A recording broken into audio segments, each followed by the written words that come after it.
Esses padrões existem porque as pessoas perceberam que, a depender de como elas estiverem, as outras mudam como elas estão. Você está feliz? Se eu ficar doente, você fica feliz ou triste? Triste. Então, deixa eu ficar triste aqui. Você está muito empolgado com o negócio. Isso pode ser bom para mim ou pode ser ruim para mim. As pessoas aprenderam que elas interferem umas nas outras. Essa parte já está clara? Perfeito. Aí, é como se elas tivessem feito assim. Já que eu consigo interferir, deixa eu fazer isso de forma controlada. Daí vem o que a gente chama de perfis controladores da dependência emocional. Dependência emocional é o grande vilão da permissão. Quanto maior for a dependência emocional de uma pessoa, menor vai ser a permissão dela. Perfeito? E esses padrões se manifestam em 4 perfis, preste atenção nesses perfis, para a gente fazer o seu diagnóstico e depois cruzar as relações com os acontecimentos e mudar o seu comportamento. 3 coisinhas: acontecimento, relacionamento e comportamento. Fechou? Gente, isso aqui é poderoso o suficiente para resolver problemas de longa data. Então preste atenção, mas não coloque carga negativa nas pessoas, porque esse padrão não é da pessoa, é da relação. Ok? Perfeito. Primeiro padrão, vítima natural. É a pessoa que passa por algo e mostra. Ela está vivendo uma situação maior que ela. É óbvio que é pré-queda? É, mas ela não sabe. Ela está com um problema que ela não consegue resolver ou acha que não consegue resolver. Ok? A pessoa foi vítima de algo. Doença, acidente, chifre, golpe, coisa do tipo. A vítima natural, ela simplesmente mostra o que ela está passando. Aprenda isso aqui, tá? Ela mostra. E ela sempre vai usar as coisas do presente. Por que que ela vai usar as coisas do presente? Presente. Porque ela tem medo de mostrar um problema que já foi resolvido e você não se importar. Lembra do momento e impacto do problema? Que ele tem um tamanho sob medida, se for pequeno vai ser ignorado, se for grande não vai ser suportado. Então ela vai criar um problema sob medida e ela vai mostrar. Só que você é trouxa. Você vê e opina, você vê e pega para você. A vítima nem sempre está causando mal, só que você se sente mal pelo que ela está passando. Você se responsabiliza pelo que ela está passando, ou você considera o seu mal-estar. Eu não gosto de ver gente doendo. Eu não gosto de ver gente doente. Eu não fico feliz com isso, mas eu também não fico triste mais. Eu entendo, isso tem uma utilidade. Eu aprendi que se eu tirar o problema da pessoa, eu estou criando outro, porque aquele problema tem uma utilidade. Se eu tirar, ela vai precisar de outro. Tem gente que está doente que eu falo, não opera. Porque você precisa dessa doença. Se tirar, você vai arrumar outra, você vai arrumar um pior. É para todo mundo? Não, mas quando aquela utilidade está presente, se você tira aquele problema, você tirou a utilidade.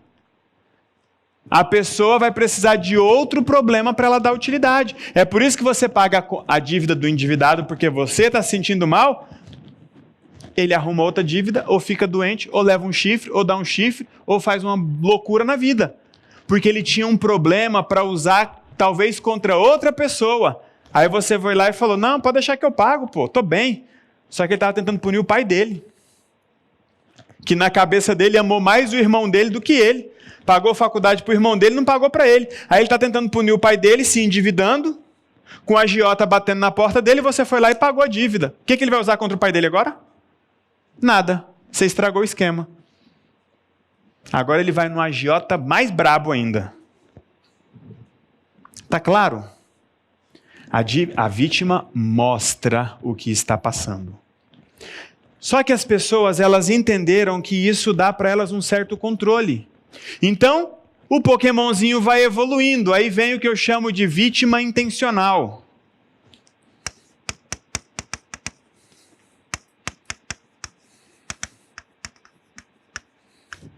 Lembrando, as pessoas não fazem isso porque elas são más. Elas só fazem isso porque funciona. funciona, ela faz. Ela viu a mãe dela fazer, ela viu todo mundo fazendo na igreja, ela viu todo mundo fazendo na família, ela viu todo mundo fazendo no trabalho, ela viu... Peraí, ela tá igual a Marília Mendonça, todo mundo vai sofrer agora, irmão. Vou sofrer sozinho, não. Fizeram comigo, eu vou fazer. A gente aprende isso e faz. Ou por referência, é só o que a gente sabe, ou por revide, já que fizeram, eu vou fazer de volta. Tá claro? Qual a diferença da vítima natural para a vítima intencional? A vítima intencional, ela não apenas mostra o que ela está passando, ela usa o que ela está passando. E inconscientemente ela escolhe o que passar, quando passar, e conscientemente ela escolhe como e quando mostrar. É aquela pessoa que ela vai literalmente colocar o problema dela em uma balança. Do lado tem o problema dela, do outro tem o seu desejo, o seu sonho, o seu plano, o seu projeto ou o seu problema. E a vítima intencional é a seguinte: o problema dela sempre vai pesar mais. Ela vai trazer de um jeito, lembra do histórias são fatos registrados com percepções emocionais? Ela vai contar a história de um jeito, você vai falar, ela é tudo que eu tenho. O que vai ser de mim? E o que vai ser dessa pessoa se eu não estiver aqui? E aí você se prende a um problema que uma pessoa criou. Não vire o remédio que não vende na farmácia. Se você chegar perto de um doente e ele melhorar, não volta lá, porque você é o remédio que não vende na farmácia. Essa pessoa só vai melhorar quando você estiver ali. E se você sair, sabe o que vai acontecer? Ela vai piorar e vai precisar de uma dose maior. Sabe de quê? De você. Aí faz como? Calma, hoje é dia de diagnóstico, amanhã é dia de solução. Quando você vai no médico, primeiro ele descobre o que você tem. Depois ele escolhe o tratamento. Ok? Mas é importante a gente entender que esse problema que a pessoa está passando, ele foi inconscientemente produzido com um objetivo. Se você desconsiderar essa informação, é fácil você achar que é maldade, que é abandono. Peraí, deixa eu entender que tem uma utilidade nesse problema aqui. Quando eu entendo que tem uma utilidade, eu contorno isso aqui. Por exemplo, tem dia que meu filho está doente e quer dormir comigo. Eu falo, não, está dormindo no seu quarto. Ah, por quê? Porque eu não vou alimentar essa história de você ficar doente para ter o papai aqui. Quando você quiser fazer alguma coisa, fala. Não fica doente. Entende? Tá doente? Vamos ligar para a médica, vamos levar no postinho, vamos levar no pronto-socorro, vamos para o hospital. Entende? Ficar doente lá em casa é mó ruim.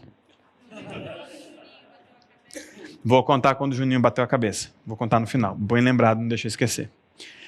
Então entenda, aquele acontecimento tem uma utilidade na sua relação. Quando você diz para a pessoa, não vou me envolver no problema, você está separando ela do problema. Vamos supor que eu gosto muito de você e você tem um problema.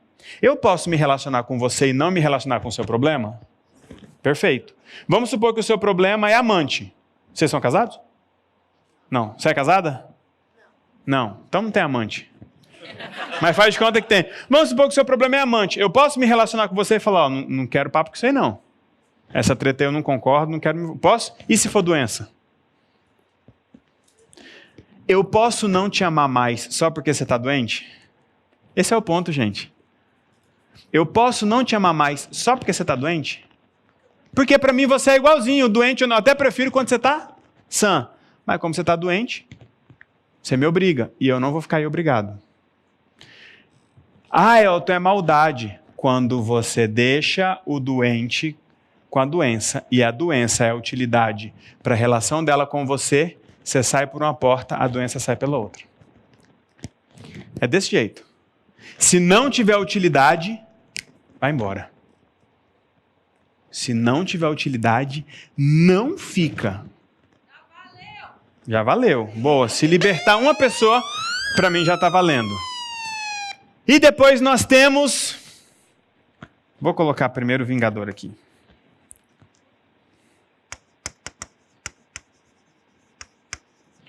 Nós temos o Vingador, que vai sempre usar coisas do passado.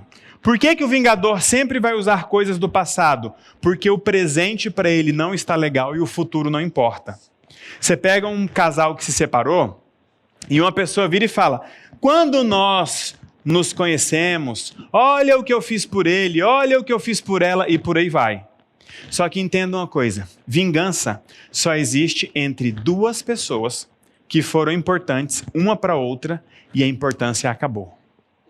Você nunca vai ver uma pessoa tentando se vingar de quem ela nunca gostou e de quem nunca gostou dela. Então tome muito cuidado quando você entra em treta de gente que se separou e conta: olha, ele me bateu. Pode até ter batido, mas você tem todos os fatos? Não, então sai fora. Quando saiu a história da Ana Hickman, eu falei: galera, sai fora. Falei para as mulheres, porque a Ana Hickman levantou uma hashtag: somos todas Ana Hickman. Eu falei: vocês não são. Ela é branca, magra, rica. Você não é. E isso conta. Aí você entra numa treta que você não conhece, quando você vai descobrindo os fatos, você fala: pô, mudou. Mudou. E muitos de vocês estão até hoje envolvidos em vinganças que muitas vezes nem são de vocês. Vingança de pai com mãe. Vingança de crente com ateu. De petista com bolsonarista. Aí você se obriga a tomar um lado. Só que o melhor lado de uma guerra é o lado de fora. É o lado de fora. Porque o vingador, ele tem um problema. O plano dele é atacar aquele que era importante para ele ou para ela e se importava. O problema é que a pessoa não se importa mais. E você sabe qual é a porcaria? É que o vingador sempre ataca aquilo que é importante para o outro. Você tem duas pessoas num divórcio. Eles têm um apartamento, uma fazenda, uma empresa e um carro, um Fusca. E a mulher não sabe o que quer. Estou usando o exemplo da mulher, mas pode ser o contrário, tá? Uma parte não sabe o que quer. Aí a outra vira e diz: meritíssimo, pode dividir no meio. Eu só tenho uma coisa que eu queria muito, o Fusca. O que a outra vai dizer? Mas eu também. Mas por que ela quer o Fusca? Porque ela descobriu que o Fusca é importante para ele. E tudo que é importante para essa pessoa ocupa o lugar dela, porque antes ela era importante. O vingador não é uma pessoa má. Não é. Ele só está sofrendo muito porque ele deixou de ser importante. Esse é o ponto. Por isso que ele só consegue olhar para o passado. Você vira e fala: toca a sua vida. Ela fala: como tocar minha vida? Ela olha para o passado. O que ela traz é verdade? Ou o que ele traz é verdade? É, mas não é toda a verdade. Cuidado com a verdade quando você não tem toda ela. Cuidado. Porque é melhor uma mentira do que uma meia-verdade. A meia-verdade você vai engolir. A pessoa vai te contar um pedaço verdade e o resto só o que ela quiser. Só que aquele pedacinho que ficou faltando faz toda a diferença. Perfeito? Qual é o problema do vingador? Que ele sempre vai ficar em guerra. É aquela pessoa que ela tem um espírito de guerra. Onde ela vai, tem alguém brigando com alguém. E ela vai fazer aquele movimento, aquele motim. Ela é toda fodida, toda ferrada, mas está sempre pronta para resolver o mundo. Não, a gente vai se unir, a gente vai fazer tal coisa, e nós contra eles. E você fala: por que eu preciso entrar nessa guerra? Porque você me ama. Com quem você se importa? É aquele pai que está se separando, vira para a filha e fala: e você vai ficar com quem? A criança está na dúvida. Aí a outra pergunta é: mas quem você ama mais? Ou o pai que vira e fala: mas sua mãe já está ficando com o João e com o Roberto. Você vai ficar com ela também? Eu vou ficar sozinho? Vocês podem ser restos de vingança de muita gente e vocês nem sabem. Aí você é aquela pessoa que quando vê uma briga já se pergunta: que lado que eu tô? Que lado que eu tô? Tem gente que não consegue ficar sem guerra. Sabe aquele fuzileiro de filme que passou 7 anos na guerra, no Afeganistão? Aí chega em casa, segunda-feira, vai no supermercado, na academia, terça-feira. Rapaz, quinta-feira, se ele não tiver alguém para ele bater, ele está perdidinho. Tem gente que não sabe viver sem guerra, não sabe viver sem dívida, não sabe viver sem doença. Tem sempre uma punição. Aí você coloca um pouquinho de religião aí, meu irmão. Caixão e vela preta. É uma punição sem fim, é aquele mal que nunca sai de dentro da pessoa. Ela tem uma mania de autopunição. Se alguém errou, punição. Onde você aprendeu isso? Na guerra. Que guerra? Amorosa. Os homens são terríveis, as mulheres, o governo, os impostos, os patrões. Cuidado com essas guerras. Cuidado com essas guerras. Vamos para o último. E não menos importante, até porque esse aqui adora ser importante. Enquanto você apresenta esse último, ontem você respondeu um comentário de uma pessoa e essa pessoa reapareceu aqui e a gente conseguiu captar no meio de 70 mil pessoas o comentário dela. Você disse assim ontem para uma pessoa que disse: eu tenho muitos diplomas e não tenho dinheiro. Trabalho para o meu pai. E você disse... Deve viver de mesada. Você lembra desse? Lembro. Pois é, ela reapareceu. Sou casada. Trabalho para o pai porque o meu marido não dá conta. Filha tem alergia e faço faculdade. E ela tem outros diplomas. Tenho mesada? Passou mais um tempo aqui, acho que a ficha está caindo. Ela disse assim, no passado meu pai sofreu um acidente e ficou com o tananã quebrado. Ela não disse o que é. 15 dias. Eu também adoeci nesse mesmo tempo, logo após, porque eu trabalho para ele. Não tem nada a ver uma informação com a outra. Minha mãe teve que cuidar de nós dois. Agora eu estou entendendo. Tem uma coisa mais louca agora. Pergunta para ela. Vamos lá? Lembra? Tem o pai, tem a mãe, tem ela, tem o marido, a empresa do pai. Tem uma pergunta que falta. O pai e a mãe é casado ou não? Porque pode ser uma aberração essa mãe ter que cuidar dos dois. Dela porque é grande e do marido porque talvez nem seja mais dela. Vamos descobrir cenas dos próximos capítulos. Se der conta de ver no meio de 70 mil pessoas aí. Temos o último padrão, que é o padrão controlador narcisista. Não estamos falando aqui de nenhum transtorno de personalidade, porque não estamos falando da pessoa, estamos falando da relação. Ah, mas é a pessoa. Não, é como a pessoa se relaciona. Por quê? Uma pessoa pode ter um padrão controlador de um tipo com uma e de outro tipo com outra. Exemplo, ela pode ser narcisista com uma pessoa, vítima com outra e vingadora com outra.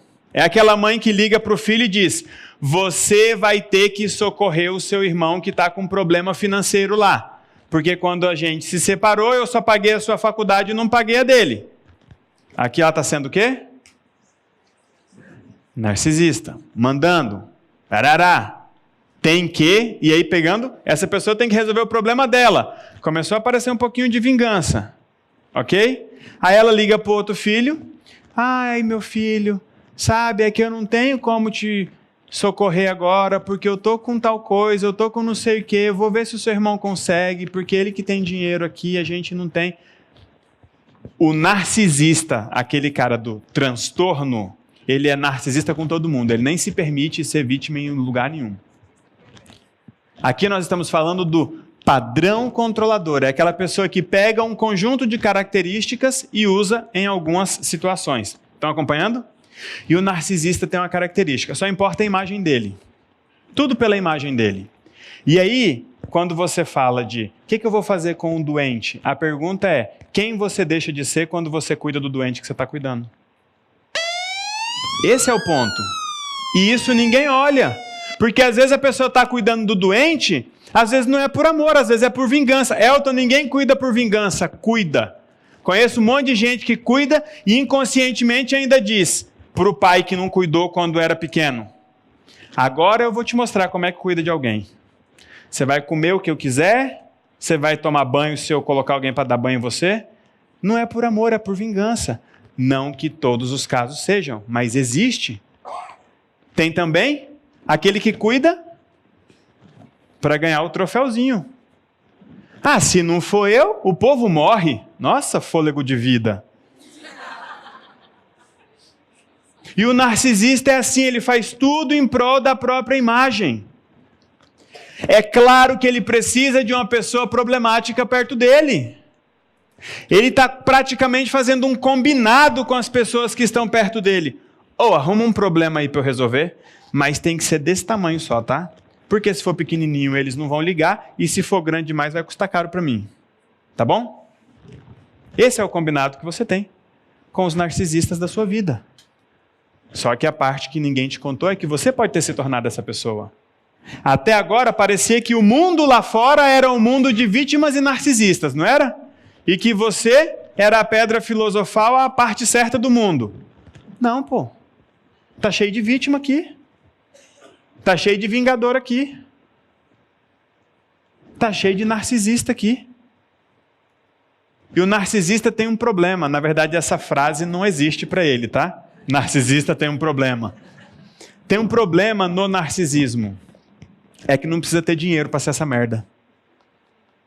O que tem de pobre narcisista que ainda se orgulha, sabe do quê?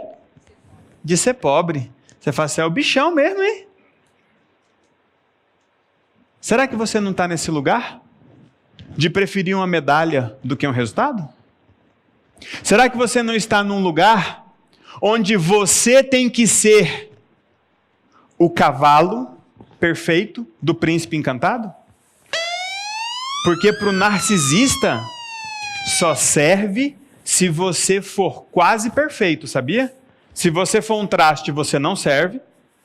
E se você for perfeito, você compete com ele. E o narcisista tem um problema. Você não passa dele.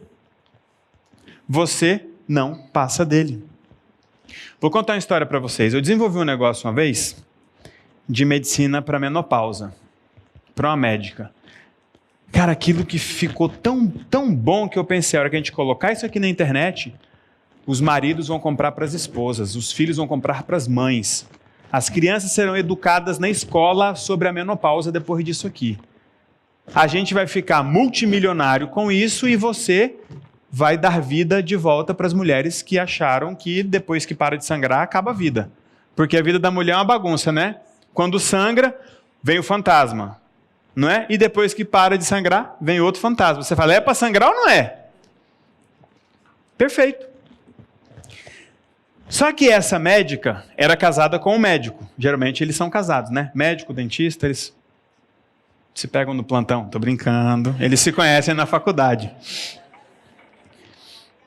E aí, eles gostaram muito do negócio, mas logo eu saquei uma parada. O marido dela é cirurgião de coluna. O segundo melhor cirurgião de coluna de um determinado estado da federação. Sabe quem é o primeiro melhor cirurgião de coluna? O pai dele. Quando ele viu aquele negócio daquele tamanho, ele só via defeito. Ele sabotou o negócio todinho, sabe por quê? Porque ele não ia aceitar ficar na sombra do pai e da mulher. E tem muita gente aqui que, se brilhar, incomoda. Chegou a hora de quebrar os padrões que ainda travam sua vida. Toque no link da descrição, preencha sua ficha. O próximo passo depende de você.